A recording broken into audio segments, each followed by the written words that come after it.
आज हम लोग लासा एवं मासा के बारे में अध्ययन करेंगे। लासा को इंग्लिश में एलसीएम कहते हैं और मासा को एचसीएफ। जैसा कि एलसीएम से नाम से स्पष्ट है, लीस्ट कॉमन मल्टीपल, जिसको हम least common multiple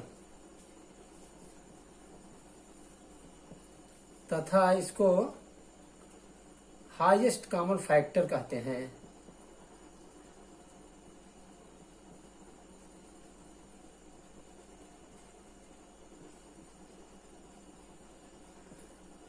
highest common factor को जीसीडी भी कहा जाता है, ग्रेटेस्ट कॉमन डिवाइजर। अब लासा और मासा हम कैसे ज्ञात करेंगे? लासा एवं मासा ज्ञात करने की विधियां।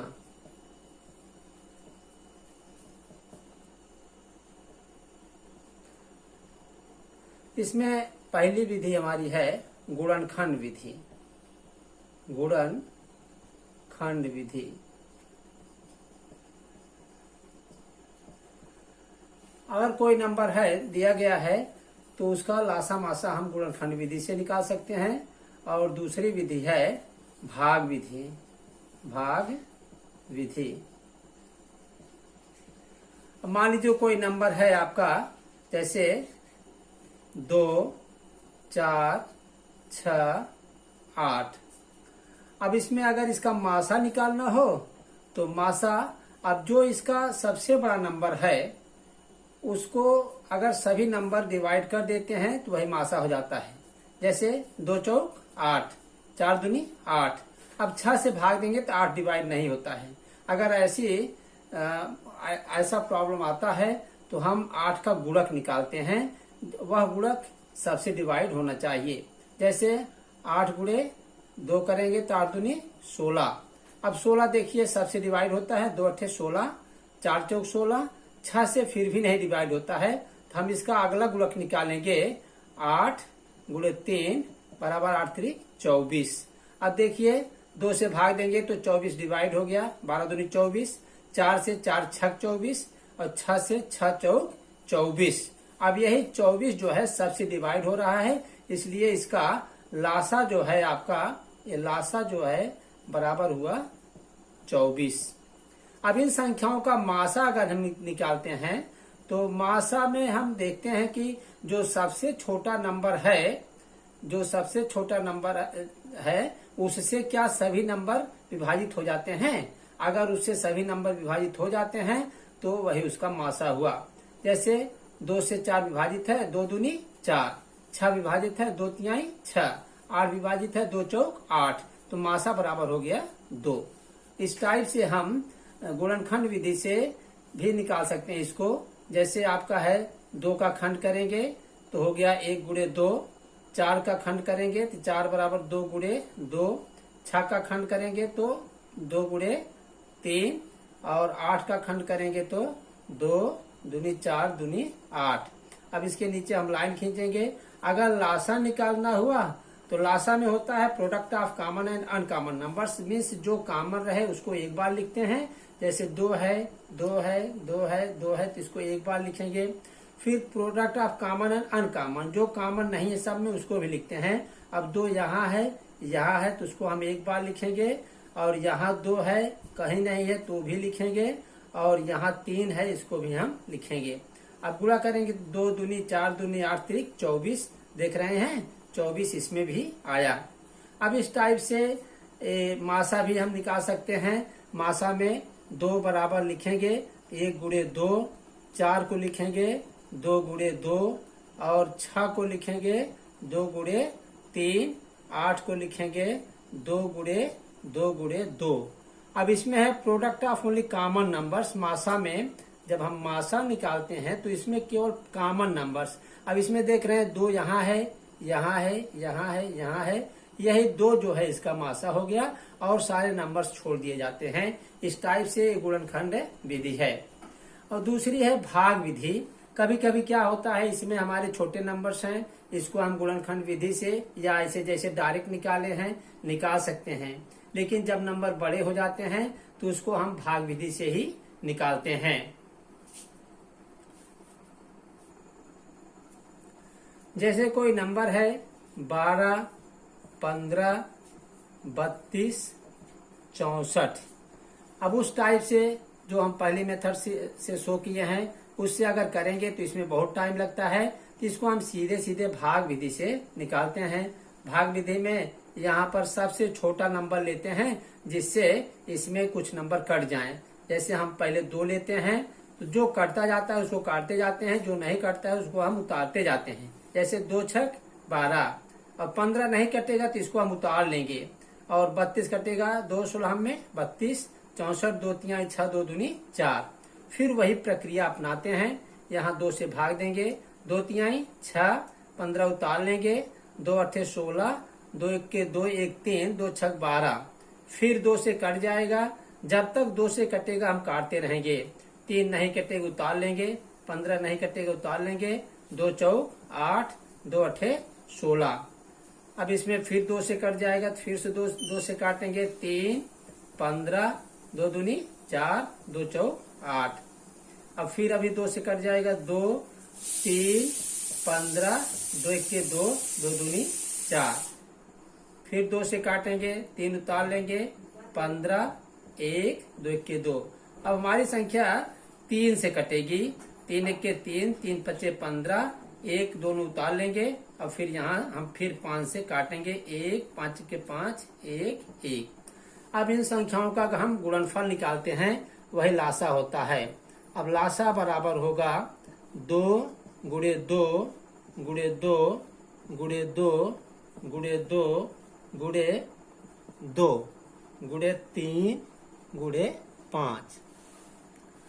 अब इसका गुणनफल हम निकालते हैं, 2 दूनी 4, 4 दूनी 8, 8 दूनी 16, 16 दूनी 32, 32 दूना 64, 64 में 3 का गुणा करेंगे तो हम पाएंगे यहाँ 64 गुणे 3 गुणे 5 बराबर 3 चौक 12, 3 छक 18 19 गुणे 5 बराबर 5 दूनी 10, 5 9 45 46, 5 के 5 4 9। इस प्रकार से 960 हमारा लासा हुआ। अगर पहली विधि से हम करते तो 960 तक ले जाते, गुणा करते, उसमें मिस्टेक भी हो सकता था और वो लेंदी भी होता। अब इन्हीं संख्याओं का अगर हम मासा निकालते हैं तो इसका गुणनखंड विधि से मासा इस प्रकार से होगा। पहले हम संख्याओं का गुणनखंड करते हैं। 12 बराबर 2 दूनी 4 तिहाई 12, 15 बराबर 3 गुणे 5 3 5 15, 32 बराबर 2 दूनी 4 दूनी 8 दूनी 16 दूनी 32, 64 2 दूनी 4 दूनी 8 दूनी 16 दूनी 32 दूना 64।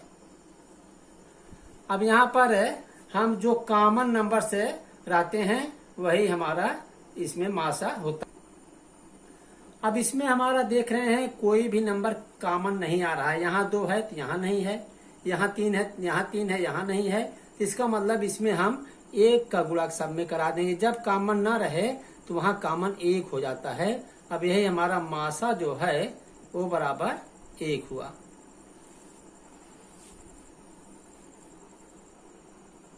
अब हम दशमलव संख्याओं का मासा एवं लासा निकालेंगे। दशमलव संख्याओं का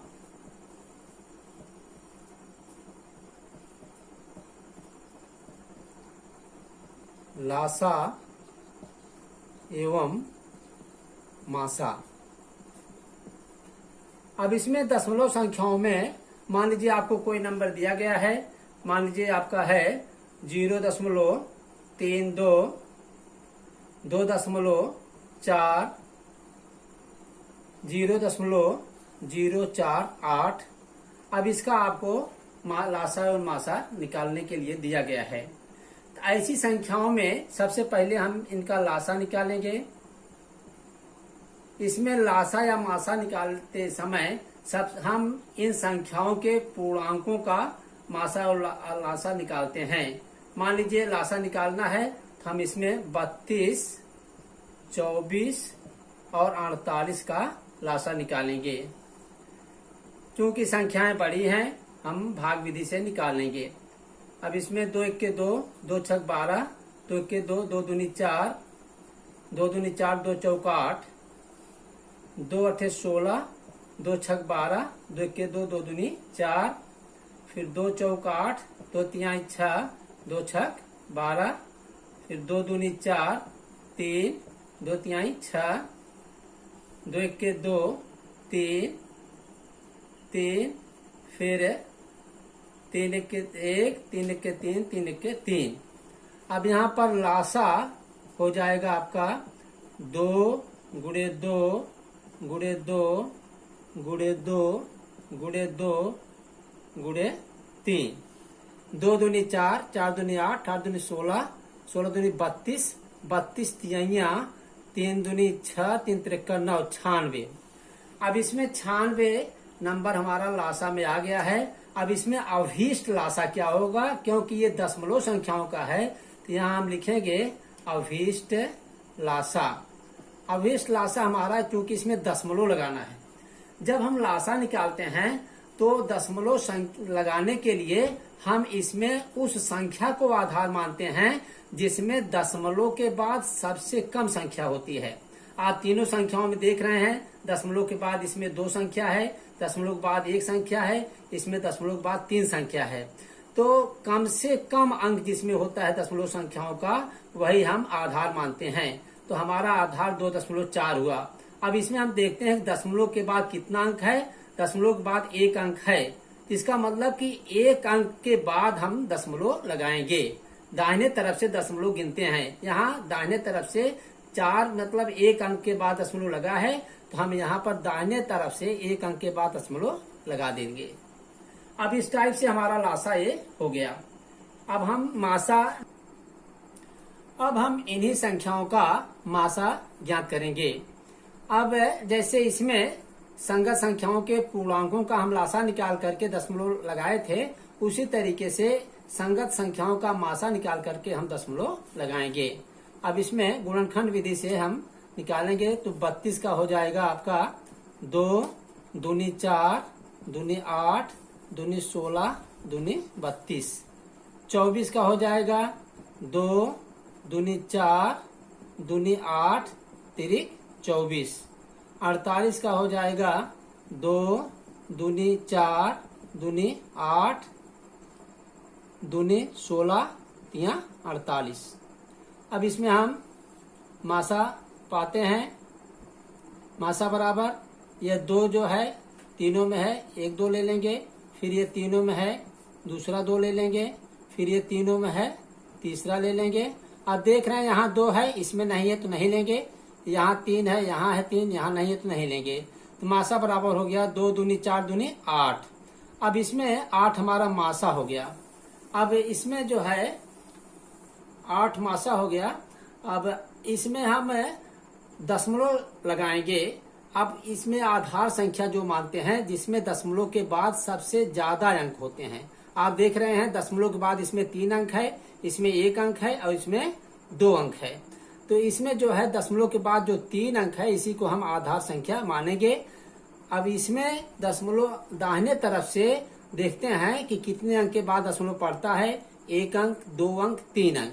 तो इसमें हम दाहिने तरफ से 3 अंक के बाद दशमलव लगाएंगे।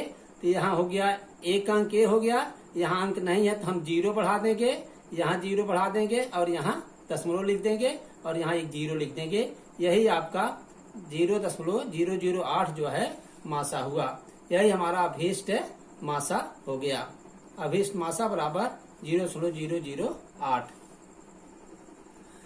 अब देख रहे हैं आपको लासा और मासा निकालते समय दशमलव संख्याओं में एक बात का विशेष ध्यान देना है। जब भी हम लासा निकालते हैं तो उस दशमलव संख्या को आधार मानते हैं जिसमें कम से दशमलव के बाद सबसे कम अंक होता है, और जब मासा निकालते हैं तो उस संख्या को आधार मानते हैं जिसमें दशमलव के बाद सबसे ज्यादा अंक होते हैं उसी के अनुसार हम दशमलव लगाते हैं। अब आप देख रहे हैं लासा निकालते समय आप इसको आधार माने थे क्योंकि दशमलव के बाद इसमें एक ही अंक था। हाँ, और इसमें जो है मासा में दशमलव के बाद इसमें ज्यादा अंक था तो आप इसको आधार मान के लगा रहे हैं। तो इस चीज को हमेशा आप याद रखिए कि लासा में जो है दशमलव के बाद जिस संख्या में सबसे कम अंक रहता है उसको ही हम आधार मानते हैं, तथा मासा में दशमलव के बाद जिस संख्या में सबसे ज्यादा अंक होते हैं उसको हम आधार मान करके दशमलव लगाते हैं।